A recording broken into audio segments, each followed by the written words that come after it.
are you, Sandy? Oh, much better than it was. I'm good. I'm glad. And you're feeling better as well? Yeah, that's what I meant. Yeah, I'm tired. I slept through the morning to recover some stamina, and I still feel a little bit like I've got an odd voice, but other than that, I'm good. Okay. Yeah. Is my shirt coming out all weird right now? Because on the screen it looks like there's all these weird. You have the old TV effect, or that when you try to take a picture of the screen. Yeah, it's doing that. So I hope I don't have anyone go into seizures while I'm doing this. I'm looking at this. I look like this weird, I look like a glitch. Okay. Maybe I was never really even here. You're going to find yourself in 5 years. Has he never existed? What were these Noahide classes? I don't even know. Okay. I know Jonathan and Antonio are not going to make it this week. I think we're going to switch to 8:30 next week, even though I think we're changing the clock soon. So I'll see what that looks like once we change the clocks on our end. But if need be, we'll see about making it a little earlier. I know they can watch the recording, but obviously it's enjoyable to do it when we're doing it together as a community. Yeah. More specifically, also, that's also what's very much needed in the Noahide movement is community, right? So I want to make sure that there's a conversation happening, basically. Okay. And in that sense, I've connected again, online places here in Canada, I've mentioned, but it's still online. So right. But I am trying to look into what does that look like. And but the majority of my interaction is still just with people in sort of the network that we're connected with. So that's understood. It also happens to be that, and maybe I should do this. I was going to do it when we were done, but I don't stream any of our sessions on, let's say, the Noahide channel, the official Noahide channel. There's no specific reason why I'm not doing that. I just haven't been doing it. So I could also stream it over there. That could potentially also allow for more cross-pollination of people having that discussion. I did friend, what's his name from BC in Facebook, because they stream theirs through Facebook. I don't even know how I would do that. I don't know, but would you like me to ask him if they would find sure, it you could ask. Or if, because they've just started, the last one that I listened to that they were running was the history of the rabbis, which I'm still very lost on, which is kind of where we started. So I don't know, but I can run it by him. Yeah, absolutely. Dan. Yeah. So I think I know Dan. I know of Dan. I've commented a few times on their channel, but just telling them way to go, good job. But maybe I'll post this as well. Generally speaking, though, I think that things that you guys could do together online is there could be a prayer service together. There could be a learning group together that you guys yourselves decide. I mean, I don't mind, of course, being involved, but you could also decide on hours that make more sense for you to take on other hours, take on other stuff. So those are things that we could, of course, do together. And obviously feel free to invite if you. Of course, I love doing things here. Yeah. And if that's okay, do you sort of maybe put out some, okay, good idea. I mean, what does that mean? Again, I don't proselytize, right? So this is just, if you want to, I'm willing to teach. So you're never going to hear me offering this to people. No, I would run it by the Facebook group, because I've joined several. I joined the Jews for Judaism one because there was something interesting that I wanted to listen to live and have opportunity to ask questions if possible. They're in Toronto. So that Rabbi Skowak was teaching some things. And I think he is also somewhat connected through the Noahide Canada. Yeah. And so there are people, and they were also using people for rabbis for teaching that I think for the Noahide Society, they were, I just kind of thought they maybe were using people in Israel as well. So maybe I'll run another email by him and ask some questions. Anyone I haven't looked at this in a while, but one second. Yeah, because when I first was looking online for things, that was one of the things that I wanted to know was whether, because I saw there was two parallel groups running things out of Israel, kind of doing their own thing. And I wanted to know if they were affiliated with the one that you're affiliated with, because we'd already started this. It would sort of make sense to connect myself. So there's a few. So there's Ask Noah, right? I don't know how many subscribers they have, but that has a few rabbis that are also working with the Noahide group. There's Brit Olam, obviously. There's the Noahide Academy. There is Nativ. Don't know that. There is ICE. Okay. So let's say Rabbi Tuvia Singer works with Brit Olam. It also works with Nativ. He also works with ICE. He also works with Sukkot Shalom. So there's Sukkot Shalom, which are Bnei Noach. There is Bnei Noach Academy. Now I've mapped them out in the past because Rabbi Shirky would like, again, he understands that there's different flavors. He would like that it all happens under the umbrella in Jerusalem. Mm-hmm. While still allowing people to do their thing. So right. And I've been following some of my singers' things, also trying to figure out a map. And because it's similar to it's like the premiere thing that Sam did recently that people from the this little corner were watching, where you can have a live chat but a recorded video stream. And so when I realized that you could have a live chat, even though some of the things that were being posted on Tanakh Talk were not necessarily live in times I could watch them, the very fact that you could still have some interaction in the chat, I found useful. And so I know there's a couple of people who go in that chat. One guy from Toronto and a lady from Ottawa, which is 6 hours away, but Toronto's an hour. So I thought, okay, so there's possibilities of actually finding people in a bit of a geographical, circle around me. So, and I think that it's possible, even likely potentially, that it won't necessarily happen for you right now. But I do think that as it grows, like you will have, it could be someone in your neck of the woods will decide to be like, you know what, I need to move towards this area where there's more Noahides where I can. So you are a pioneer in this sense. And all you guys are pioneers in this sense. And this is what it looks like being on the ground level of something, of course. So again, I salute you guys because I know how difficult it is. And for me, it's just asked, like with how much I've talked in Jacob's stream and other places about my son, Jacob. That's the one that's in the group home. It's kind of like, this is just what you do. Like you get handed a baby I got handed a baby with two things I knew nothing about. So what do? You ask questions. That's the first thing I did. I got on the phone, called every family and friend I knew and said, does anybody know about or know anybody that knows about? And so I'm kind of following that same plan of approach. I think that's great. And even more than that, ultimately at the end of the day, very much like spreading your wings. If you found, because I'm sure there is someone that is, you feel like the vibe is better over there, then, by all means, listen to his classes, go to him. If at Not the least, sorry, Dan, not at the moment. Again, no pressure, but I'm here as we say, as the chimney cleaners. We're just here to clean and offer proper communication and ventilation towards God. You can find that in other places, and that's fine.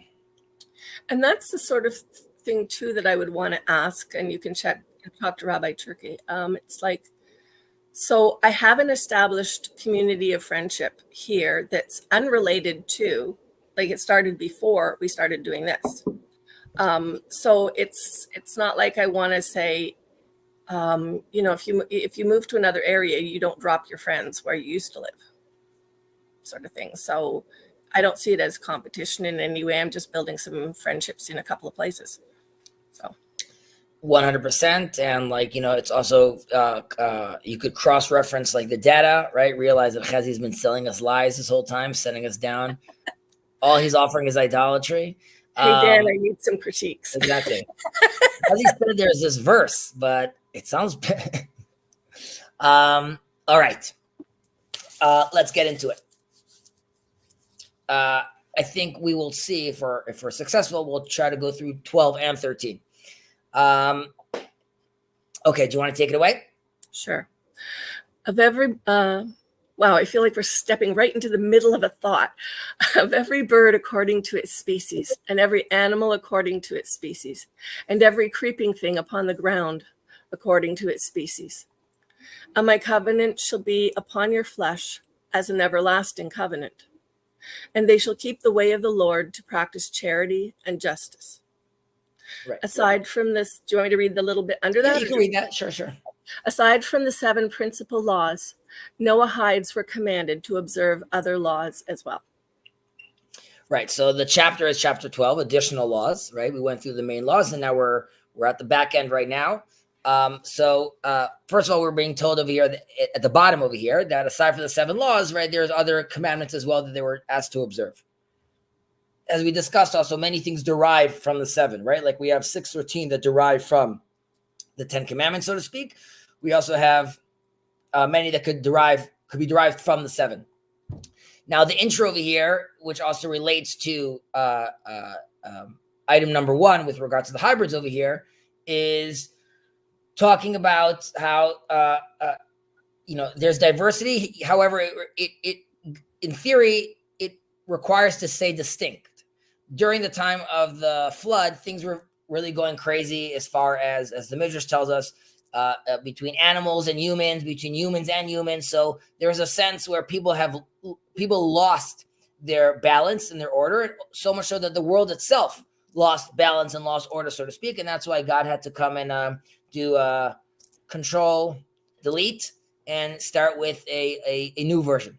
Now, the second line over here is just a reminder for us that, and my covenant shall be upon your flesh as an everlasting covenant, right? Both to Noah and Abraham, there are everlasting covenants that God made. And again, this is just a side note. I don't understand why more Christians or more Jews, to be honest, are not aware of this this letter that came out from 2015 from the Vatican, or like a subgroup in the Vatican that talks about how Jews, we should stop with proselytizing and trying to convert Jews, and how it remains a mystery what their relationship is with God. Nevertheless, God doesn't, if God made an everlasting promise, he's not going to change his mind. And Jews do not require salvation through the church or Jesus. They could find salvation through the Torah, which to me is like mind-boggling that like people don't stress that even more, realizing, because I believe that even more purifies our relationship with our Christian brothers. The fact that or as far as the Pope and the Vatican goes, as far as all those Christians in theory are being told right now that there isn't that tension anymore. I'd say they didn't read the letter, but I think in Catholic circles, they're pretty serious about relaying things like that. I'll put it on the group. Maybe I'm wrong, but I sent it to someone else that was talking. He was like shocked by this. I was like, no, this is legit. I haven't heard that. So interesting. No problem. I'll send that out. And so it's everlasting. And lastly, and they shall keep the way of the Lord and to practice charity and justice. So this is why Abraham is chosen, right? This is in context of why, right? We have Enoch. It doesn't work out. We have Noah. It doesn't work out. And then God finally finds someone that is walking before him, is not waiting for the invitation by God. And God also sees his attributes and says, okay, this is why I'm choosing him, because he is going to, right? And he's going to teach his kids, his descendants, and they shall keep the way of the Lord and practice charity and justice. That's what he wanted to see. He wanted to see someone managing to embody that, understand that, intuit that's the order of the world without being told necessarily, you need to do X, you need to do Y, right? Abraham was not given any commandments. He understood that this is the way to act. I do have a question you might want to hold for if it doesn't come up in here, feel free to hold it for Rabbi Eisen. earlier, Jacob did a live chat earlier, just talking about things, and the Trinity. Who's who? I'm just throwing what Jacob talked about. Okay, Jacob's greatest hits, but also Andrew brought something up from 3. I'm not good with my. Anyway, they were comparing. There's 3 things in one of the faiths, Christian faiths. The cardinal sins? Those guys, yes. And thank you. I depend on my Jewish friends to remind me of the names of things that I should have learned in church. Well, Judaism has 3 cardinal sins, and we spoke about how Noahides have between 1 and 2. Okay, yes. And so one of them, they were talking about different kinds of theft or stealing, and that wasn't necessarily the word. And of course, one of the others being murder. And I was thinking to myself at that point in the day, is there a relationship in why theft would make the list? Because in a sense, like what came up in the discussion was Jacob explaining about not stealing, theft that could like take somebody's life. You don't do something that could harm them to that degree. Like don't steal something from them that will cost them their life, sort of deal. And when I opened this and saw this, it reminded me, I was thinking about, there's so many interesting things in the extended laws, the way things go into like not eating the limb of a live animal, like all of the different things. And I thought, does this even come down to things like this where in terms of taking the life of, like, it is in a sense when you create a new variety of something and you prune off whatever, and they slice the tree and they insert it into the tree, and then they create, like, I've had roses like that where they actually revert back to what the root is. They stop being a hybrid and they go back to the root. Is that also a form of theft of life, therefore not maybe as labeled as murder, but it's still stealing a life? Interesting. So first I'll just say out of the 3 cardinal sins in Judaism, theft is not one of them. It's idol worship, murder, and that's inappropriate sexual behavior. Right. Can stealing from someone his last ration of food, right, would really be sentencing him to death, which would then bring you into the realm of the cardinal sin. With regards to is splicing and hybrids, is that sort of you are denying the true potential of what was there, and therefore you are killing. So I don't know if I would see it that way. I do think though that you are denying true potential. However, right, you'd have to ask, okay, what about IVF, right? I'm not denying true potential, but I'm clearly getting involved with, I'm creating new potential. So obviously there's different a rabbi's not going to tell you yes to that unless he knows that like all natural courses have run their course, so to speak, and then that's only something that you would do later on. Right. And I mean, I know there's like heart transplants and things that happen, and we didn't have that available, 100 years ago. And, some of the surgeries that my son had to undergo, they're messing with the body in a sense, but they're messing with the body in a way that maintains life, Right. So we've mentioned this in the previous classes, how one should see, if possible, donate his body parts if he can, right? And we see many rabbis see that as a very big mitzvah. However, there are some in the ultra-Orthodox community that like, hell no touching the body, not doing anything like that. So these, of course, are tensions that we have. But of course, using it to save another life, using your body parts to save another life is a huge deal. The question with regards to splicing engineered meat, as biotechnology advances, rabbis, of course, will have to start dealing with these issues and these new conundrums, so to speak. Mm-hmm. We didn't mean also to throw us off track or anything. I just no. was curious. As long as it's Torah, it's all good. Okay, let's wait. No, that's not what I wanted to do. Do you still see me? I think I just. Oh yeah. Do you still see? Do you still see? see Oh, good. It's moving. Okay, good. Let's go through. Okay. It is forbidden to hybridize fruit trees and animals of different species. However, there's no punishment for doing so, and the fruit of offspring are permitted to eat or to use. Right. So once it's done, so to speak. We're saying don't play around with this. Don't be God. Now you've made a mule. Okay. Can I use it? The answer is yes. You could use it. Generally speaking, we want to maintain God's order. That doesn't mean that like, oh, if my son's blind, then I'm not going to do anything about it. No, of course you could deal with that. You could work with that. We also know if people used to think that someone deaf, halachically speaking, is now exempt from commandments because we thought that he doesn't understand what's going on. In reality, now we understand, no, he does understand what's going on. And there's a whole other language over there that they could be tapping into. And of course, that's why we need to be very sensitive to that. And of course, if as modern medicine advances, we'll have to see how that works. But generally speaking, Jews and Noahides should try to refrain from doing such things. But again, if it's done, it's done. The definition of what distinguishes one species from another is determined by what is agreed upon by the sages who are experts in such subjects. So notice over here, it's sages who are experts in this subject, right? It's not just Joe Schmo, the sage. Like he might be a great, like Rabbi Skobik could be a fantastic rabbi, but if he's not aware of those differences, he would not be an expert on that. And there are rabbis that are experts on specific things. Now, so that's why it's important. We should consult the experts, of course. Any rabbi should, even if he believes that the Torah is, infinite and all the wisdom is there, and there's something to that, nevertheless, speak to your local veterinarian or botanist when dealing with these things. Number 3, circumcision.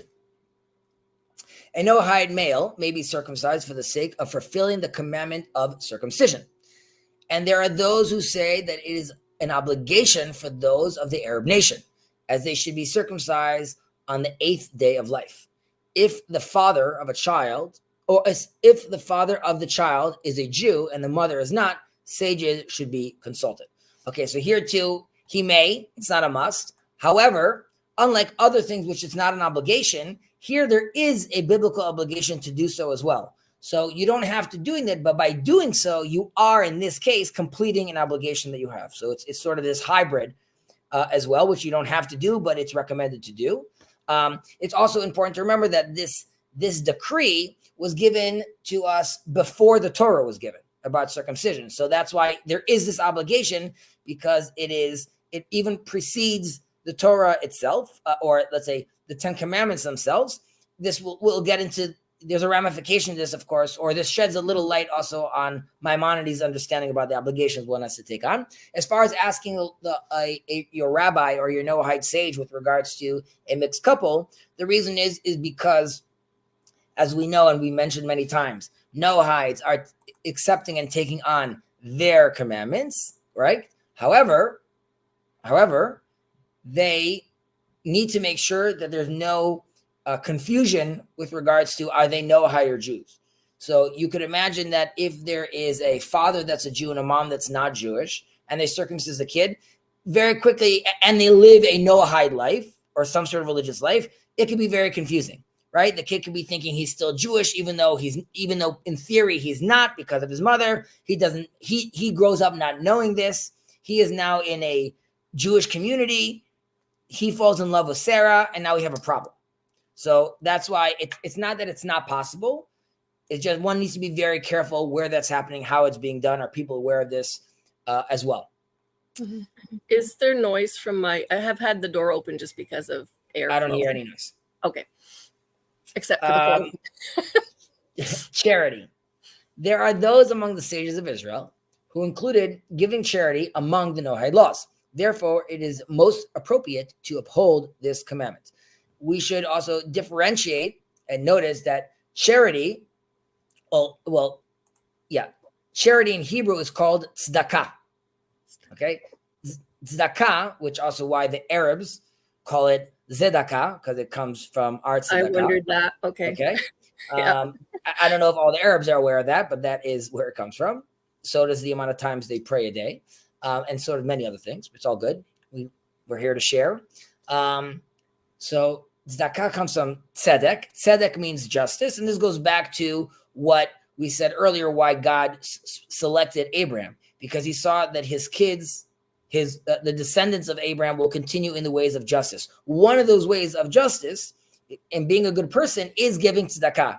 The difference over here is, am I giving charity because it's nice to give charity, or am I giving charity because I realize I am creating justice in the world, right? So of course my intentions matter, specifically if I want my intentions to be oriented and elevated properly towards God. Do I think that just giving charity because it's a nice thing to do, is God not happy with that? No, I'm sure God is happy with that as well. But the intentionality of realizing that you are basically restoring balance to the force, so to speak, is also the kind of intention that we want to have while we're doing these things.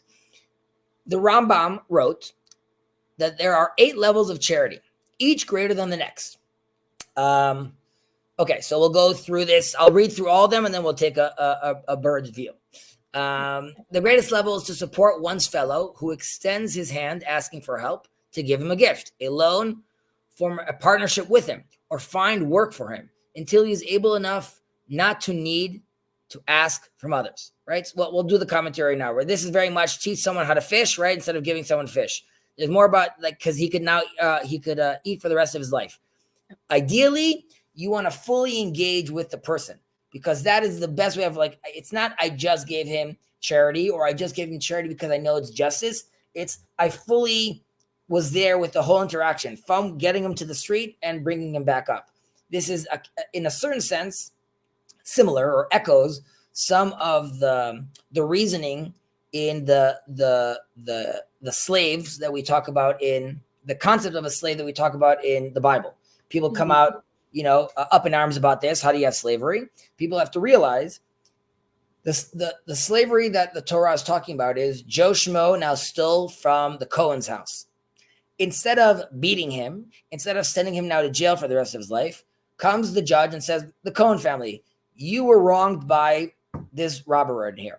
He is now going to work for you in your house, and he's going to learn and see what it's like to have a functional family and house. And this comes together with, of course, because he's coming to work for you now. If there's only one bed, he gets to sleep in it. If there's not enough food, he gets the food.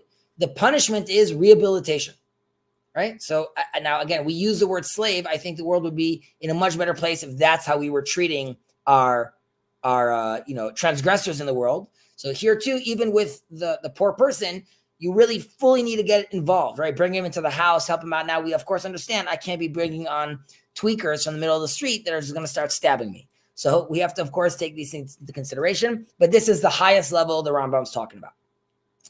One level lower than this is one who gives charity to the poor and does not know to whom he gives. And the poor person does not know from who he receives, right? So here it's the fact that I don't need any fame. I'm giving. I don't need to know who it's for. I just know someone needs to get it. And the person doesn't need to know who I am. It's all good. Close to this level is one who gives charity to a fund. But one should not contribute to the charity fund unless one is certain that the one who supervises it is trustworthy, wise, and behaves competently. So this, a live example of this was after October 7th, many of my clients reached out and said, what can we do? What can we do? But they also said, please only send us to areas that, that we know we could trust. Now, their attitude was, we trust you, Chazi, so we know that you're going to do the due diligence for us. But the idea is, God says, yes, it's nice that you gave charity. But if you are just every day automatically saying, like, yes, I approve this $5 charity, and not realizing that it's going to nowhere or not being used as charity, right, then you're really not doing your job. You should have intentionality, right? We said, like, okay, you're not bringing him into the house. Now you're just giving it to a fund. Do your due diligence. See who the fund is. You have to know what's happening over here. Is that understood? It is. Okay. One level lower is one who gives charity, and the giver knows to whom he gives, but the poor person does not know from where he takes. Such was the custom of the great sages of Israel, who secretly left money in the doorways of the poor. This is a viable alternative when those managing the charity funds do not behave competently, right? So you're saying, I can't trust these funds. I'm just going to give it directly to X, but I don't need X to know who I am, right? So I'm just going to leave it about there. But that's in theory like a lower level, because built into there is some of the fact that you are aware of who you're giving, and there's like an ego element there potentially.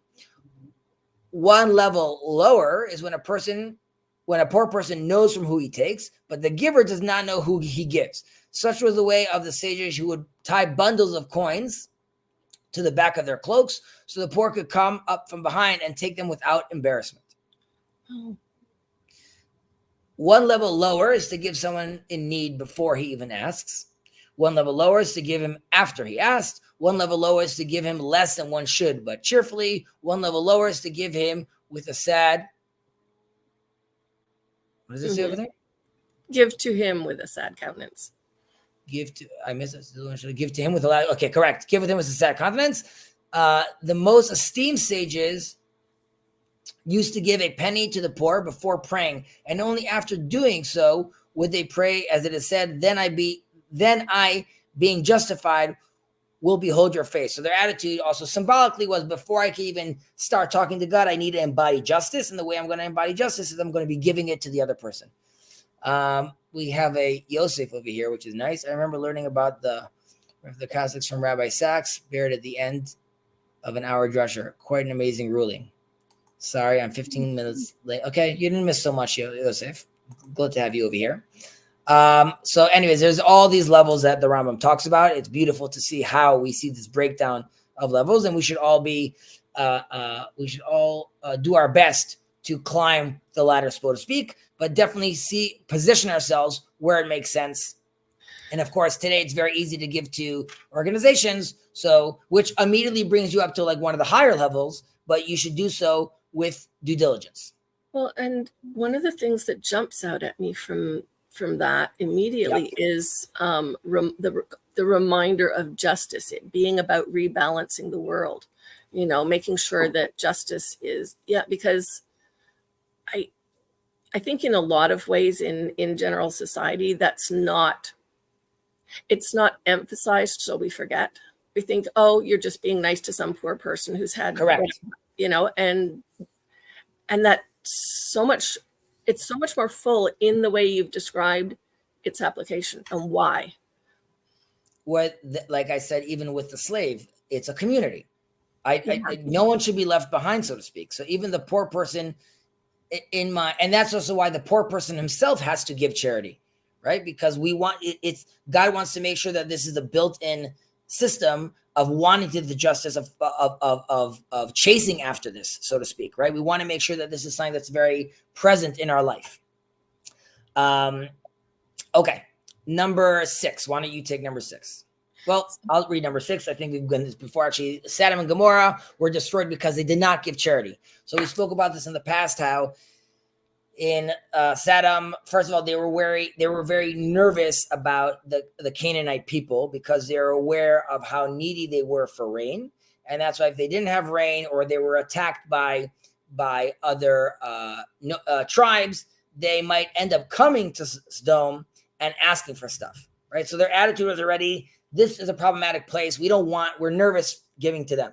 When they would come, they were very, very specific on, their measurements. We know about like if you were too tall, if you were too short, how they would accept people into their community. They would never give people food, right? If someone hungry came, they wouldn't give him food. They would just give him money. And the attitude was just give him money, but he can't use the money basically in Sodom. So he would just go around collecting money and eventually he would perish because he didn't have any food. And the people in Sodom would mark their coins. So after the guy would perish, they could all go back and claim back what they gave, right? This was mine. So something that we should, so it's emphasizing how Sodom was very, very problematic. Obviously, we know what happened to Sodom at the end of the day, but this is used as a juxtaposition compared to like what we're supposed to be doing, right? If it's Sodom, they were very against this. We are very much for this. We want this integrated fully inside our religion. And we just yesterday concluded the festival of Purim. And in the festival of Purim, aside from getting dressed and getting a little drunk, this is because we also have matanot le'evyonim and mishloach manot. Mishloach manot is all the people of Israel, so to speak, they exchange gifts, food between each other. There's also matanot le'evyonim, which are gifts for the needy and the poor. So two of these things happen on Purim. It's something very, very beautiful to see happen, of course. I realized I just said, and we drink a little to get drunk. Just to clarify, we're not just drinking to get drunk.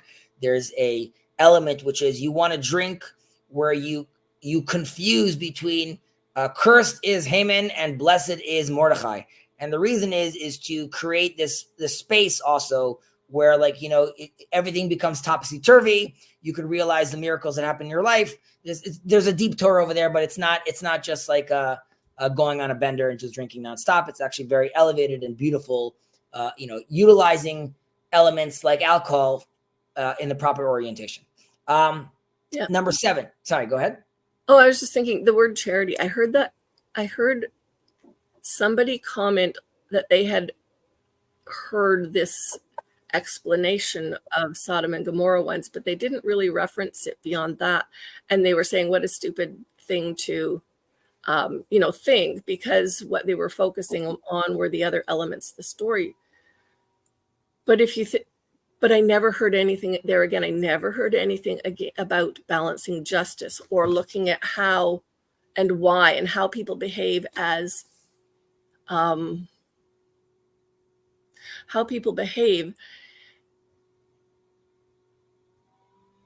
that place of putting God in a spot where you're aware that he's left us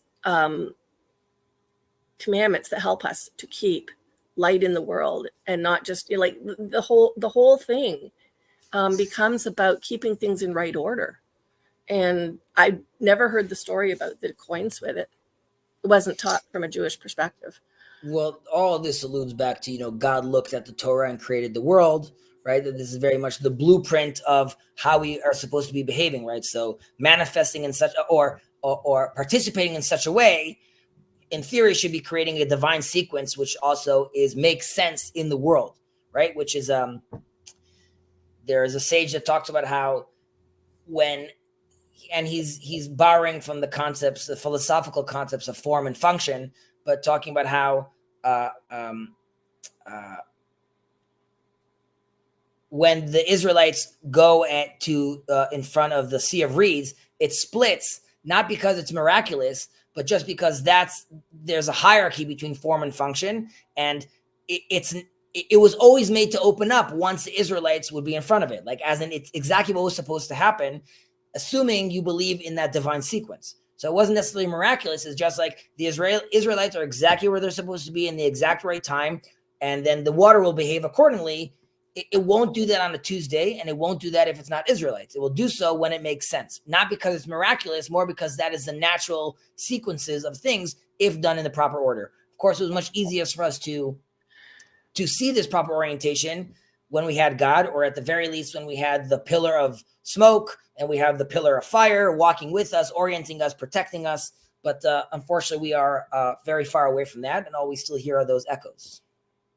I don't mind the echoes. I actually really get behind that. I can, even in my life, see ways in which small examples of that. Things with my son, I heard this. Who was it? One of the rabbis I was listening to online was talking about when he had gone down to Brazil, I think it was, and then he'd gone to Mexico or somewhere else. And he was, in both instances, sharing stories of, he's super tired. He arrives and he's said, hey, we've got this person for you to talk to. In the second story, it was a woman whose son had died. I think he was 20. And I won't go through it's a good story, but I'll just say what was interesting was the rabbi was comparing his attitude and his things he was grumbling about to God in both the instances, and in each of the things, the outcome of also what he was there for the person that he was to speak to, was for them, but also spoke back to him in relation to how he had been feeling about, the interruption in his plan of this is how it always happens. Right. And with the second one, the question that he asked of the mother, who, it was a very sad story, but he asked her if God had come to you and said, I have this child, this soul that is only going to come to earth for 20 years, and I need somebody who's willing to have this child and to look after him for that time frame, what would you say? And she immediately said, absolutely not, which had been, like his take. And then when she realized what she had said,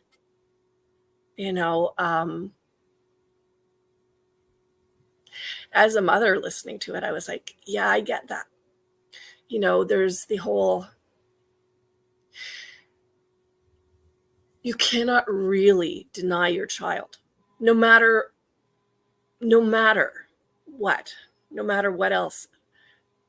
Your relationship, for me, it was the whole, so here is a child with deafness, autism, a whack of surgeries.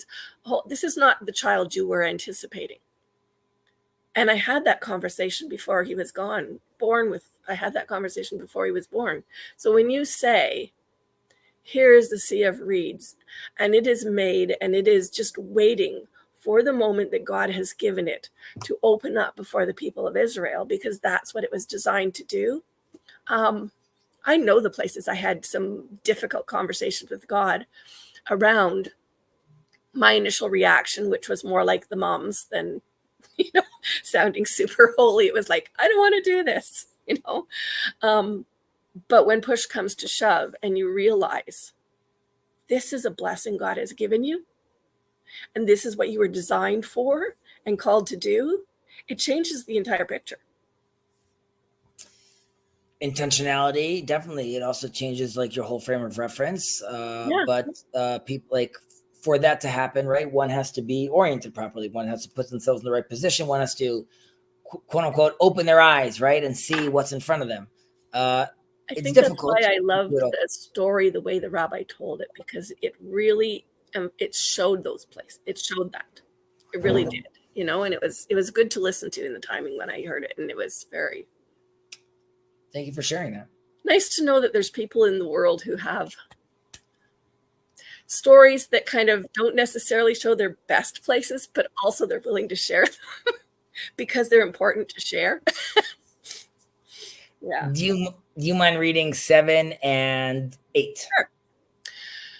Laws of donating and tithing to the Kohanim priests apply to Jews in the land of Israel and are not demanded of Noahides. Nevertheless, it is a great virtue for a person to separate a portion of his income for charity, acts of loving kindness, or any other activity that strengthens and spreads the knowledge of God. Right? If you're doing that for that purpose, as you see broken down over here, not because it's good to give charity. And it could be that if you dug a little deeper, somebody like, well, I guess it's good. Why is it good?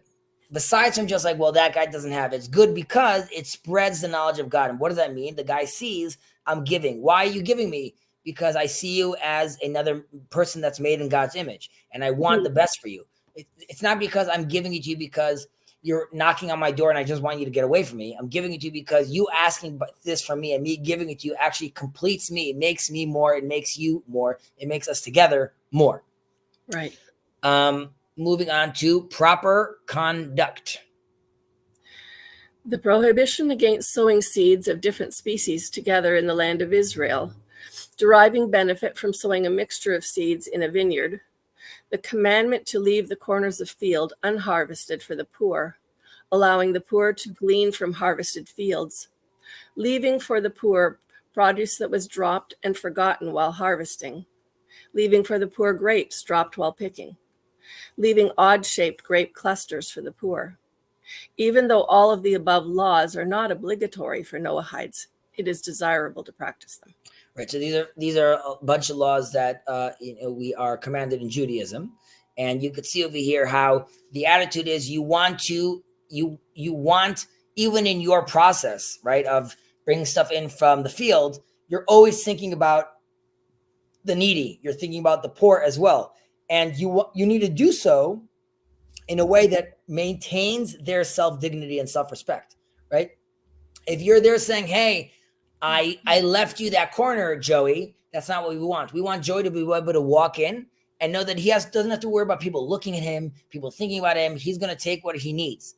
And you see even other grapes. We live in a culture today that, like, this grape looks a little funny. We get rid of it. We throw it out. You can see how this could be looking. Maybe it's not for the shelf, but of course, all creatures of God's world could still benefit from this and enjoy this and eat from this. In Ethics of Our Father, it goes even further and says how when practicing these commandments, one should also not do so as don't select your 4 beggars that you like and have them come all the time. And the reason I'll do that is because I know these 4 beggars, they're really more serious. They don't stink and they're not annoying. Like, that's not the point. That's at that point, you're systematizing charity. In reality, it should be anyone that wants to. Obviously, I'm not looking for someone to burn my field down, but anyone who wants to is welcome to come inside. So it's also important that it happens naturally while you are aware of it. Nevertheless, you sort of have to have anti-intentionality, so to speak. You don't want to be, yes, you know that you're leaving parts behind, but you're not thinking about like, I'm leaving this behind for a poor person. I'm leaving this behind because that's how I should look at my stuff. They're not all mine anyways. It's ultimately all God's. And even what is quote unquote mine is really to be shared with others. Okay, very nice. Number 9, whoever sees someone who needs his help, such as a person whose vehicle has stalled or whose belongings have fallen over, should make himself available to help. The Torah talks about walking and seeing that at the time, the transportation, whether your cattle, things like that, is buckling under the load, right? Both for the animal and for the owner, you want to come and assist. It's clearly too much weight on the animal. Second of all, I want to help you. Why? Because you're my brother, you're my friend, all those reasons that we discussed earlier. And in theory, this just looks like, be a nice person. It's a commandment, again, for the Noahides, a recommendation to have this mindset constantly, right? If you see someone on the side of the road, it's not like, I'm a good dude because I stopped. That is what's supposed to happen right now. I'm supposed to stop because I'm seeing an incomplete part of myself. I see a person that needs help. I see someone, and even the animal. I see the animal itself is suffering right now. So I want to get involved. We should see ourselves ultimately as one big family. This is like the general idea. Someone who is owed money should not pursue the debtor, especially if he knows that the debtor does not have the money to pay him back. So we were talking about earlier about theft and if I'm taking from someone. So here's a perfect example that this is obviously very difficult. It's so difficult that even the great Hillel created at the time, a new concept called a pruzbul. But ultimately this was to allow debtors to still bring back their money, to get back their money. Otherwise, no one would loan any money. I'm going to loan someone money. He's going to tell me we got to the specific year in Judaism where now all these debts are forgiven, and I'm not getting anything back, right? So we wanted to make sure that system is still possible, and hence we built this quote unquote, I don't want to say loophole, but we built a mechanism that allows us to adjust it for society and the people around us. Having said though, again, in general, if one should be very sensitive to the person that took stuff from him. Why did he take stuff from me? Can he pay me back later? Maybe I could build some sort of plan which makes sense for him, right? I could decide to knock on his door and be like, you owe me money. And I can knock and be like, okay, hey, Eric, I understand you're not going to be able to pay me back this 10 grand right now. So let's just do milestones for the next X time where you pay me back. Or I don't know, let's barter. Let's do something where I could still assist you to return it to me. And yes, I also need that money, but I understand that pressuring you is not going to do anything, right? And hopefully we should always be on the side of the giver, right? And not on the side of the receiver, of course. 11, it is not proper to take as a pledge from a borrower any tool that the borrower needs for his livelihood or which he needs for cooking. He should not take the pledge by force. and should return the pledge if the borrower needs it. A pledge should not be taken from a widow, right? So you have all these qualifications over here, right, where you need to ultimately, I'm going to take this guy's lawnmower right now, but that's his only way of actually getting me back my money. So that would be crazy to do. And this widow, obviously she's in need. And if I'm doing this right now, I'm just creating more pressure. So does society act this way? Unfortunately not. Is this the ideal of how we want someone looking at someone around them and really taking those things into consideration, right? A bank very much looks at people as figures. Do you have good credit? Is this a good investment or not? Creating justice is not doing those equations, right? It's saying, I need to give you money because I need to give you money. Now I'm in a different problem. You can't pay me back. It could even be, I'm not even going to be able to take that money back because you're a widow, or all the elements in front of me are blocked right now, which will bring me back to section number 10, right? Which is like, I'll have to be understanding. Maybe I'll have to build some sort of plan. I'll have to be patient. But again, this is something that it would be great for all of us to participate in. Number 12, letting land lie fallow in the sabbatical year and canceling debts in the sabbatical year, which we were talking about earlier, what Rabbi Hillel made, are not practiced by the Noahides. This also has to do with the fact that the land was given to the Israelites, and this is also something that's to do specifically with the land. So, while of course resident converts or Noahides could potentially live in the land, nevertheless, this specific commandment is not relevant to them. All right. How are you feeling about going through 13? Sure. Oh, wait. Okay. No problem. Taking on additional commandments. Okay. So let not the foreigner say, who has attached himself to the Lord? Why is this thing right now? I have something in my screen. I got it. The Lord will keep me apart from his people, right? So this beautiful, beautiful line by Isaiah where we're saying, how is it possible that God is going to, I'm also part of his people. I'm also his creation.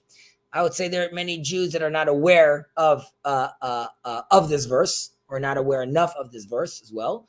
And to be fair, Jews have not dealt with this or ruminated about this because we were on the run for thousands of years and very much taking care of ourselves internally, our communities, surviving. And there's still a lot of fear out there with regards to our universal status and our universal mission, so to speak, how that actually looks like. But that would look like verses like this, which clearly has to mean we have to realize that there's a relationship, of course, with Gentiles, Noahides, with God as well. There is a verse in Micha. I also want to read for a second. Let me open it up.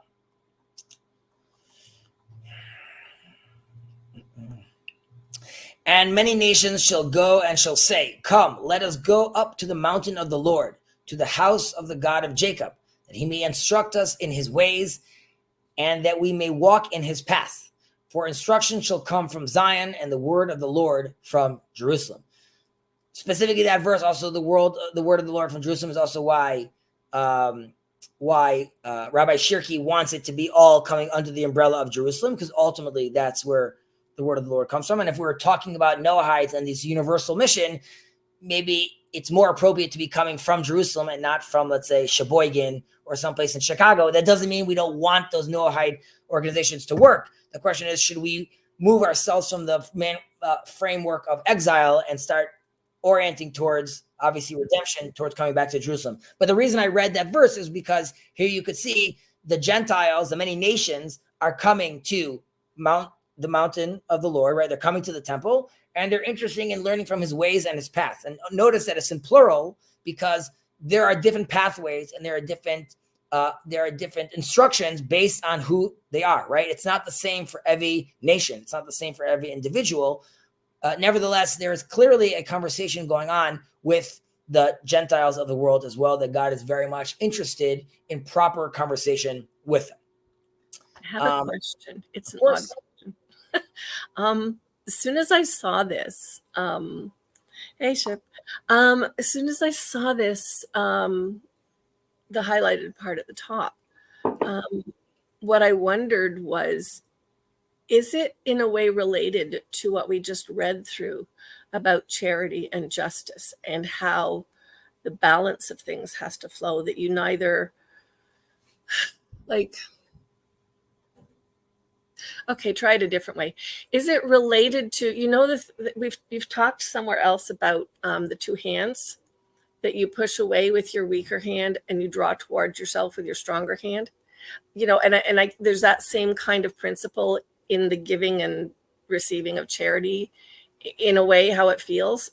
Is this related to that? Because it kind of, that's the first thing that came to mind when I read it. There's this something of, if I say, wow, and this goes back to a long conversation with God, both in church and now, in terms of the how and the why of things. If I say to God, well, I want you, I'm going to attach myself to you, but you're good, either you are going to keep me away from your people, or in doing so, I'm going to ask you to keep me away from your people. There's something that's like the whole Sodom and Gomorrah thing, isn't it? From my side, as a person who's attaching themselves, is that right to, should I not just be more like the giving of charity, or the leaving of the gleanings in the fields, that you don't even think about it? It's just so natural that what's going to happen is going to happen, and God's like, ideally, I mean, like you're saying, it's so natural. That is, I spoke about this often, about how Judaism doesn't require like a mindfulness app, right? All the elements of Judaism are this intentional embodiment of the commandments, starting from what shoes I put on in the morning and the sequence of how I put on those shoes. So just like that should become second nature, plowing the land would mean, of course, it includes also, not all of this is mine, because all of it is God's ultimately. And because of that, of course, some of it also goes to the poor, because that's built into my system. That's not something I'm trying to eliminate. I'm not trying to get to a place where, and there's never more poor. I realize how the world functions and works. And that is, I need to participate with that. I'm not going to deny it. And I'm not going to have some utopian vision of like, now there's no more poor. If anything, it's more that saying that you yourself have to realize poor people are going to exist, and you should be more sensitive how you interact with them. Right. And I think sometimes I hear or feel like there's this conversation of, I've heard a few places where like, so if you're a Noahide, well, you're not Jewish. Not necessarily, I don't mean necessarily from Jews, but just in general out there. And I'm like, so if I decide in whatever means, whether I was like, if I have attached to God through being a Christian, I should at least try to be the best Christian that I can be, and hopefully not committing any sins while doing so. If I was Muslim, I should try to be the best Muslim that I can be. Same thing. If I was Jewish, I should be the best Jew that I can be, walking as God would have me walk and not committing any sins where I can avoid it, right? And if I'm a person who is not born Jewish and I am foreigner, and I say I am attached to the Lord, I should not also be saying the Lord will keep me apart from his people, because it shouldn't matter. I'm who I am. I'm who he made me to be. And that's what should matter. Just be who I am, where he made me to be, who he made me to be, the best that I can be in the time and the opportunities that he gave me. I'm back at the Reed Sea, like whatever's, I have to trust God that my life is organized in such a way that, does it matter if I'm not Jewish? No, I am going to be attached how he wants me to be attached, like that. Put it in context. Let not the foreigner say, right, who attached himself to the Lord. Some guy that attached himself to the Lord, right, he decided to make that attachment already, and he shouldn't say, I'm apart from his people. But the person that has attached himself to the Lord in this context is also one of those people that's making his way up to the temple, right? He's seeing clearly right now. And that person, once you realize that, of course, you're attached. Don't, like, there would be a fear of like, you know what? I you're the first Noahide, so to speak. You're like, I realize this is the true path. I want to be invited. Ooh, but what if I'm not welcome? Of course you're welcome. but the conversation is being had for the person who attaches himself to the Lord. The one who doesn't attach himself to the Lord, what's the conversation I'm having with him? Hopefully something that's just random, that God placed you placed him before you to have a random conversation. That I'm saying, of course, the Lord works in mysterious ways, as they say. That. Okay, number 1. We'll expand on this a little, I think.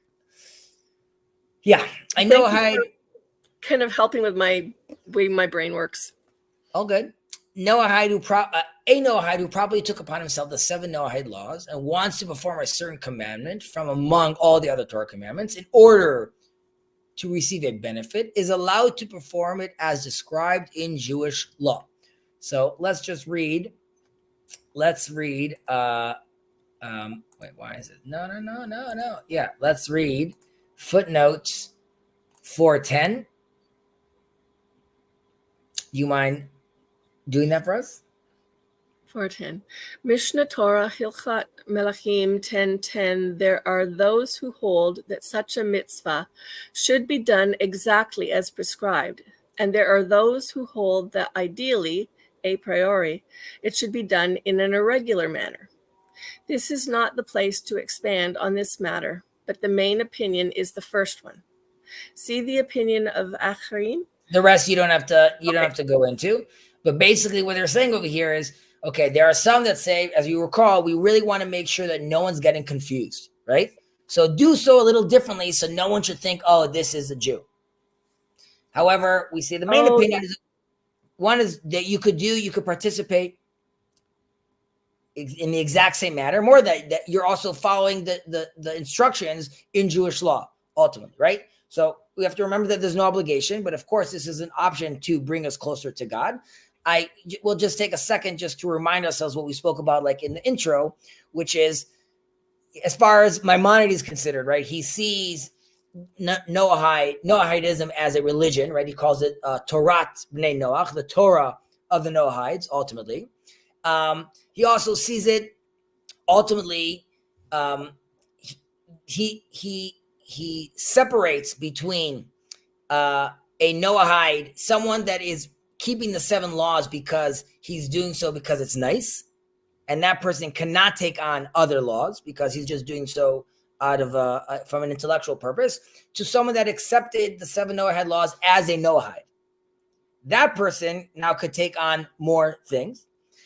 Now, he also connects us back to the Torah. Sinai was universal, and that's why, yes, according to Maimonides and not according to others, keeping the 7, you must do so cognitively, intentionally, being aware that it comes from Moses, while others say you don't have to have that. But also Maimonides says because it comes from Moses and Sinai was universal. So that's why you could only do the mitzvahs that are connected through the Jews. However, you could keep more than the 7 once you're doing that. That's one understanding. There's also, we spoke about in the past how there's a difference between the collective and the individual, right? In Laws of Kings, he's talking about the collective. Many people want to become Noahides specifically, right? There's no other new religion that we're offering. If they want to do so, they need to do it tethered and connected back to Moses. That's the option for everyone. Then in a different law, he talks about the individual that wants to tether himself to God. And we spoke about this in last class. We read this beautiful verse from Maimonides, how he could reach, he could be considered holy of holies and could reach like the highest level. And we split that up according to like the Moses track and the Abraham track. The Abraham track is for the individual. Joe Schmo right now that, he wants to participate and do, if he lives on his little mountain, as long as you're sincere and you're real, then go ahead, do your thing. For the collective, we're not looking for whole groups creating new religions right now. So if all these people come right now, then yes, they should put themselves in a frame of reference of Noahidism through Moses. This is what we're keeping. However, so you are limited in a sense where like you're not starting your new religion, right? However, the conversation is you have many options to take on more commandments, so to speak, within those bounds, right? So it's restricting with regards to opening a new religion, but it offers a broad path for spiritual engagement with God. Right. So, and again, we have to notice the difference between the different opinions between someone accepting the Noahide laws or just doing so through Moses or not. So again, we could get into this. This is like a whole class within itself is a whole class. For right now, that was just like the general discussion, basically. I'm mostly just thinking about Sinai being universal and the conversation that we've been having today and about charity, giving, receiving, rebalancing the world. So yeah, later. That's a good context to have. Okay, number 2. Take it away. And some authorities hold that the above applies even to observance of the Sabbath and festival and Torah study. All right, so this is a big deal. Torah study we specifically dealt with last week. There's a difference between someone who has accepted the 7 Noahide laws or someone that is just playing around with those ideas, right? Then there's even the ones that are, in theory, more restrictive on learning Torah. There's still a loophole there because anything that's related to what I'm studying as a Noahide is relevant. And then really, it's almost relevant to everything, right? Because you could be like, well, what does this mean? What does God mean? And then next thing you know, here's the reason why you're opening up all these books. So again, it really matters that you're doing so for the proper reason, of course. With regards to the Sabbath, which is quite a controversial take, ultimately, you want to, I would say, at the very least, it's a great day for family time, for Torah study, for bolstering and building your relationship with God. Does that mean you need to observe Shabbat exactly like a Jew? That's where it comes in, like ask your local rabbi, see the community you're in, how it's going to work in that context. So that is something that one has to take sort of seriously. And I would also recommend Noahides, before they take on such a commandment, start with like the low-hanging fruit. And at the very least, start with making it a special day. That doesn't mean it has to look exactly like ours, which do we get to it later on? I'm just interested to see. Yeah, he talks about it in number 4. Okay, so we'll get there. How about if you could read number 3? A Noahide is to refrain from writing a Torah scroll, tefillin, or mezuzah, and from putting on tefillin. Right, so these are the very few that even according to Rabbi Shirky, who's clearly more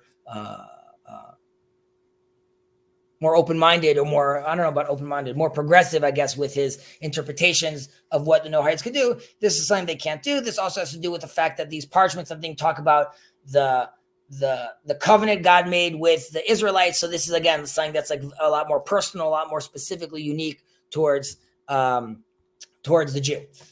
Number 4, which relates to what we were talking about earlier, the commandment of Shabbat observance serves as a testimony to the world's creation. Therefore, it is fitting to honor this day and to sanctify it. The Shabbat is also a day of rest, in remembrance of Exodus from Egypt. Therefore, work is not to be done on this day. Unlike its definition, according to Jewish law, work for Noahides is anything that involves exertion. What qualifies as work is to be determined by the judges of each nation of their own people, for their own people. So what I read, or specifically what I think is highlighted here in the last part, which is ultimately, please God, everyone will have their own flavor. That's what we're being told to hear for the Noahides.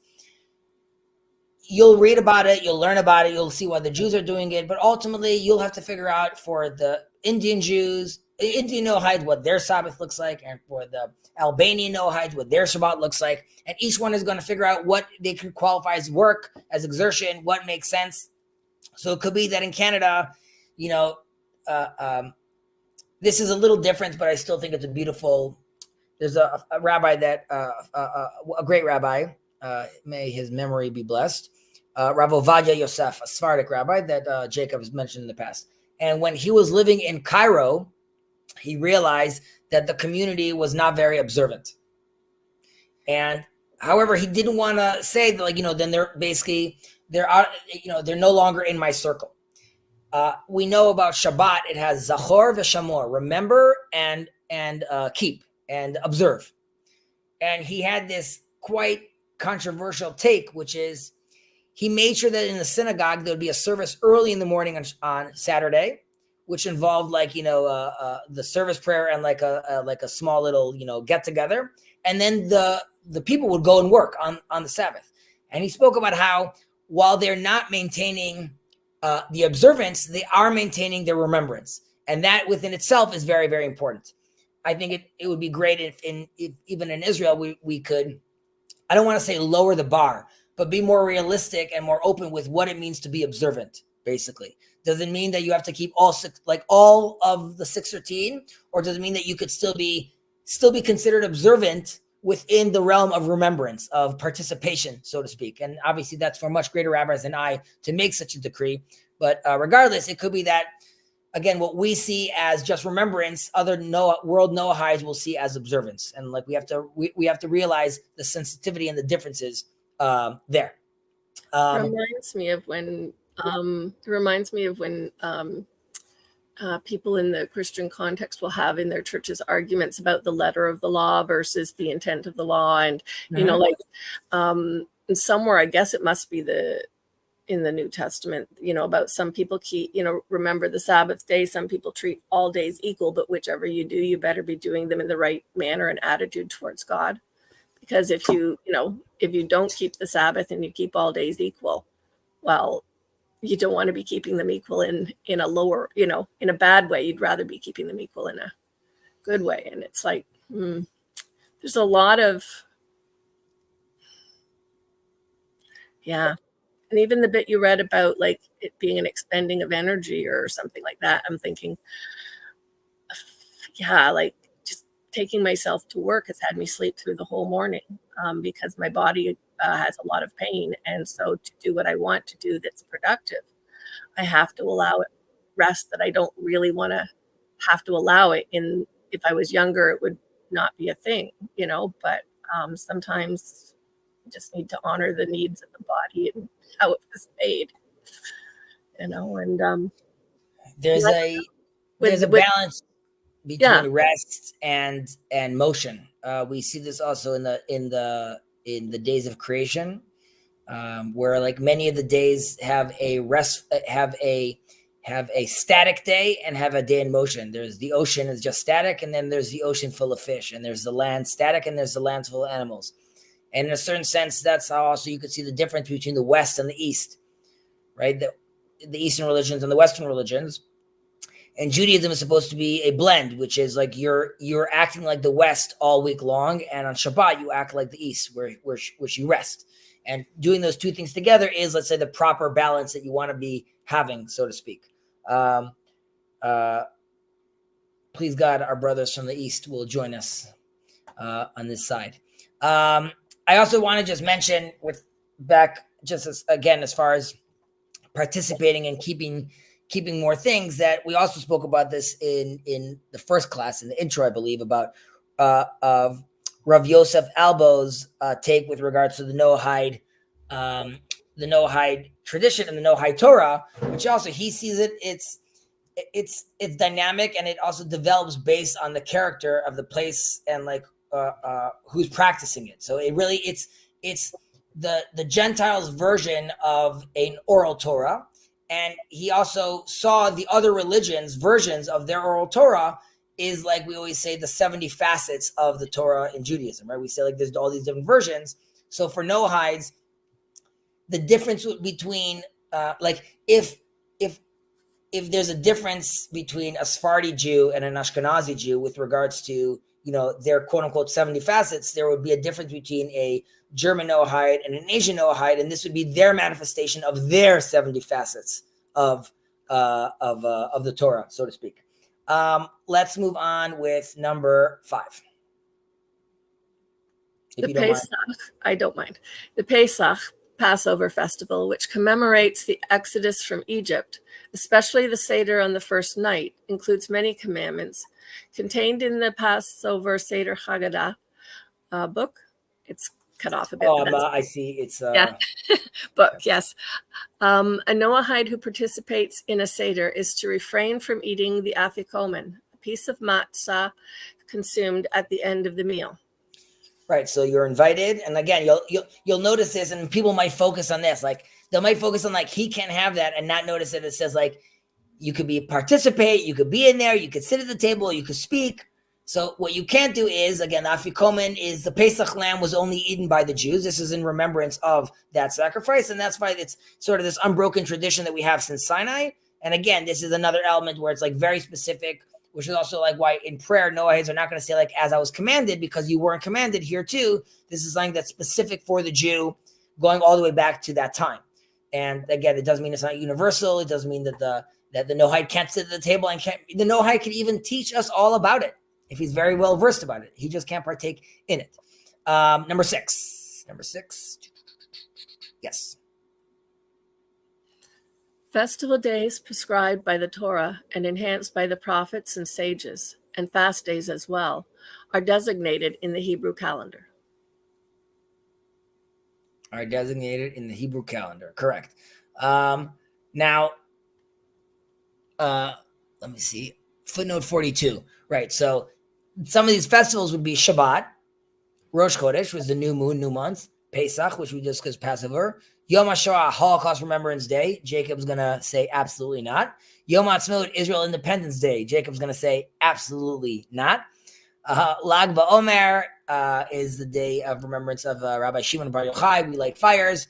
Yom Shichru Yerushalayim, Jerusalem's Liberation Day. Jacob would say absolutely not. Again, these are, here and in religious Zionism, these are seen as, the fact that we Israel Independence Day. If you see Israel in the sense of a religious context, of course, that would be a day for jubilation and celebration, right? Because it was miraculous.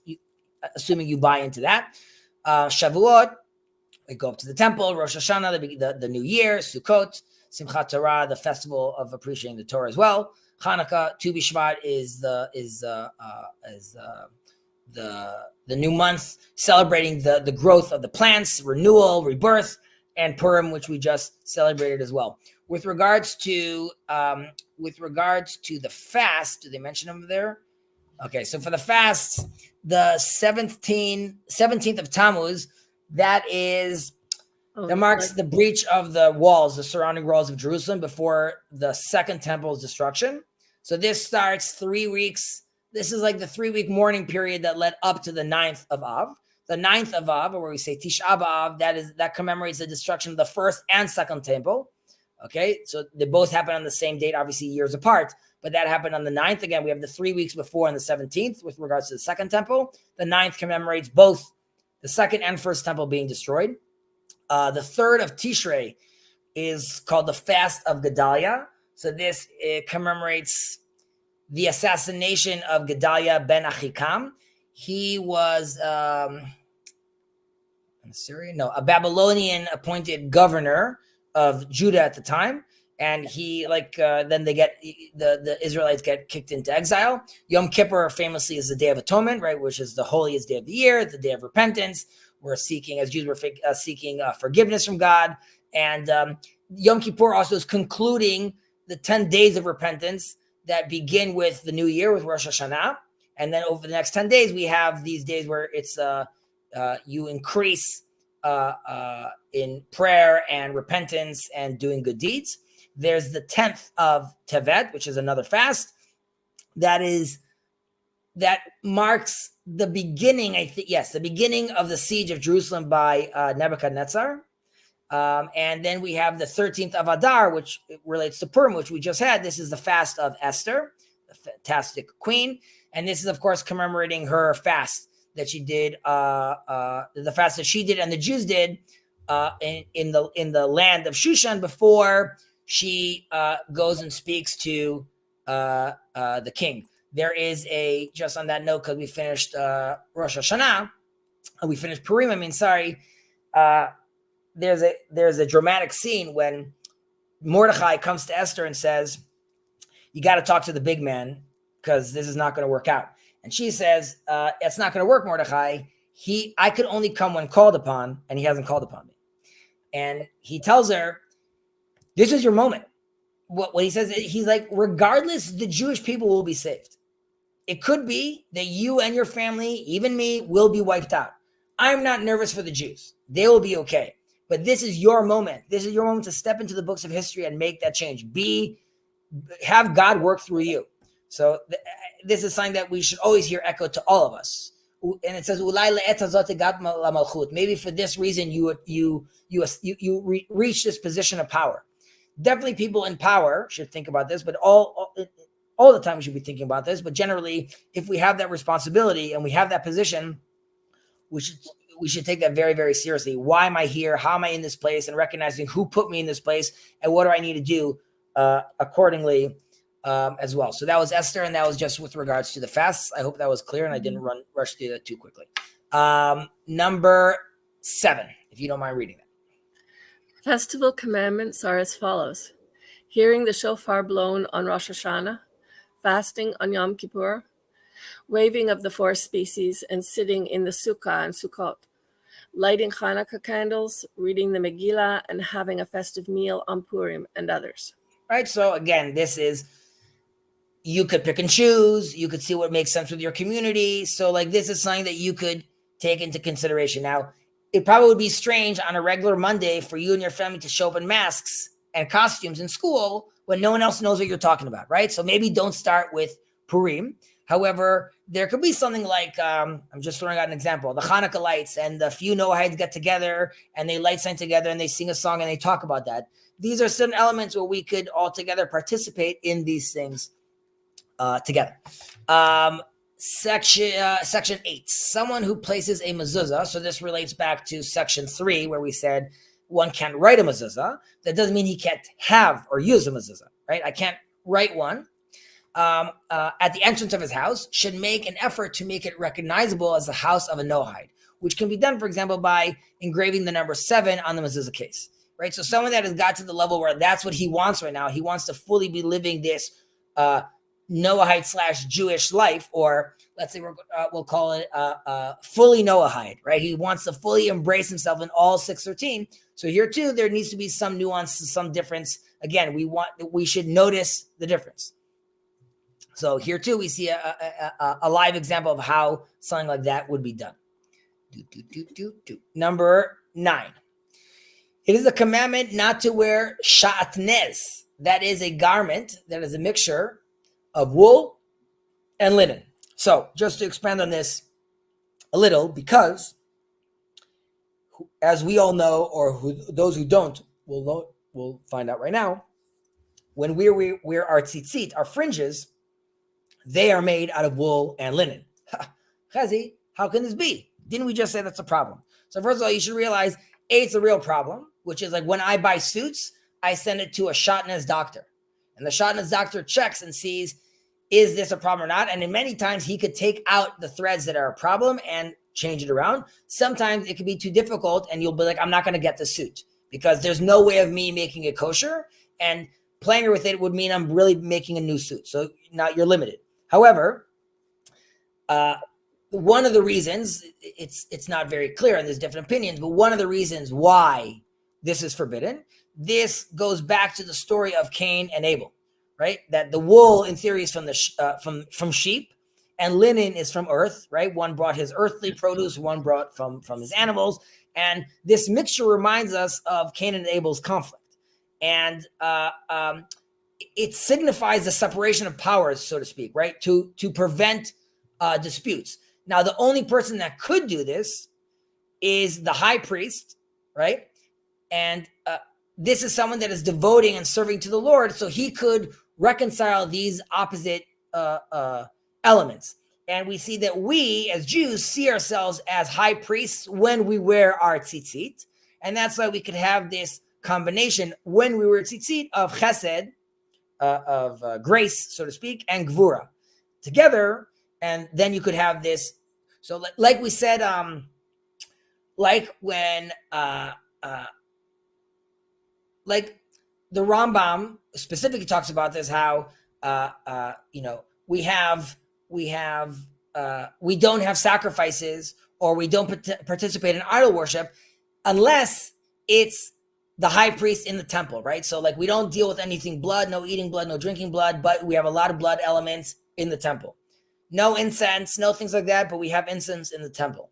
No sacrifices or building altars, but we have altars in the temple. So we are aware of these natural forces, but they need to be done properly oriented in the right context, in the right place. So tzitzit would be an example of like when done properly in that kind of garment with the right mindset, then you could try to reconcile these elements, which Judaism specifically, as its light to the nations, is trying to do, reconcile all elements, ultimately speaking. Is this related to all the discussion around God creating the thing and the no thing? And therefore that would be why the yesh and the en. Why within the temple and before God with the high priest, there's some reconciliation of something. That is a sorry. No, not a problem. That is like a very deep conversation. I would say there are elements that touch upon that, but it's much more it's much deeper than that, and much more complicated than that, sort of to explain these concepts. So for now, I would say for another time. Move the question out of just in general, the yesh and the en. I don't think people should, dealing with Kabbalah, I would say first arm yourself with jargon and a toolkit in Judaism, and then I would say then sort of dive deeper into those mystical waters, just because they could seem confusing at times. And at the very least, the more full your stomach is with Jewish concepts, or let's say basic Jewish concepts, it will be easy for you to tread in those deeper waters, so to speak. Number 10. The Torah delineated many types of ritual impurity applicable to Jews, but these do not apply to Noahides. However, it is good practice for men to immerse in a mikvah, Jewish ritual bath, after a seminal emission, and for women to do so in the conclusion of their monthly period, right? So here too, they do not apply for Noahides if there's things that potentially want to take on. Now, I just want to very shortly talk about this impurity, which is we want to create a balance of pure and impure, body and soul, a dynamic there. Now, a mikvah, the ritual bath, is generally, it's the way it works is you could always use rainwater, which would be like the ocean or just like, a massive lake, so to speak, because rainwater can't become impure. I would say the rabbis need to figure out how cloud seeding will affect that, right? If you're living in a place that only has cloud seeding, then is it actually natural anymore? But I leave that to the sages. Now, in a ritual bath that you have, let's say in neighborhoods over here, you have a pool of water that is being filled by hoses and general installation infrastructure. However, there's a connecting pipe that's connected to rainwater that connects to it, and that purifies all the rest of the pool water, so to speak. Generally speaking, if like during COVID, for example, many women couldn't leave the houses because of the lockdown, and then rabbis had to be more what's the word I'm looking for? More thinking outside the box, more creative. Thank you. More creative. And, using their toolkit to like, well, can you immerse yourself in a bath in this kind of case? So that's, again, for another discussion. However, it's not that a woman is bad or impure. It's the loss of potential life. Okay. It doesn't even mean that they have to have a baby. It just means, nevertheless, there was potential of life over there. And so we mourn for that. We are impure because of that, not because we're bad people. It's not the woman's fault. And that's the same reason why for a male also, in his case, he too would go to mikvah because of this, because of the loss of the potential life that there was. So we always just want to be constantly purifying ourselves in that matter. It is a commandment to wash one's hands after awakening from sleep, in the morning, after relieving oneself, and before eating a meal with bread. Right, so this would be an example of where Noahides, if they want to start slow, could take certain things on, like making brachot, right, making blessings before they eat. As we mentioned in the past, like, the Buddhists rub their food before they eat it. Here, you are being invited to make a bracha. Regardless, it's showing mindfulness, being aware, taking a moment to stop and participate together with God in this, right? I'm aware of what you gave me. I'm thankful for this. Just with regards to washing your hands also, when I'm sleeping, I might be touching my body, right? So you want to purify yourself. There's also a sense where symbolically I die and I come back every night, right? I enter a sense, a neurological sense of insanity, so to speak, when I'm dreaming. So I'm purifying myself when I wake up in the morning again. There are many Jews that, observant Jews, that next to their bed, they have a small little bucket of water with a hand glass, with a little cup. So the first thing they could do when they wake up is immediately clean their hands. Others just wake up and go directly to the bathroom. And with that, we conclude number 11. And I think that is the end of the chapter. It is. Number 14, we're going to be getting into ethical conduct, but we're going to continue that next week. And the rest of the gang should be joining us as well. We'll be pushing it half an hour earlier, so Jonathan can participate as well. And I know he can watch the recording, but again, I think it's important to build community over here, and that's why it's nice when we do it together. I need to see when the clocks change in Israel, how that affects the schedule, but we'll, of course, discuss this as well. Any questions, thoughts, complaints, demands? No. Grievances? All right, Sandy, this has been great as always, a pleasure as always. Anything that comes up, please do not hesitate to ask and be in touch. I will. Thank you, Hezi. We'll be in touch. Yep. Will do. All right, for those watching, Ship, hello, I hope all is well. Thank you for participating. Lynn, I hope all is well as well. And that you're feeling well, that your eyesight's doing well, that you had a productive week so far, and thank you for participating. Yosef, I didn't see any more notes, so either it was all, you concurred with it all, you were taken into a meeting and you can't get back to this, you disagree with this, but out of respect, don't want to put me on blast. But of course, you're always welcome to join in, come in. Your comments are a treasure trove, and always well received as well. I will stay on for another few minutes. If someone wants to jump on, discuss, say hello. So let me know.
All right.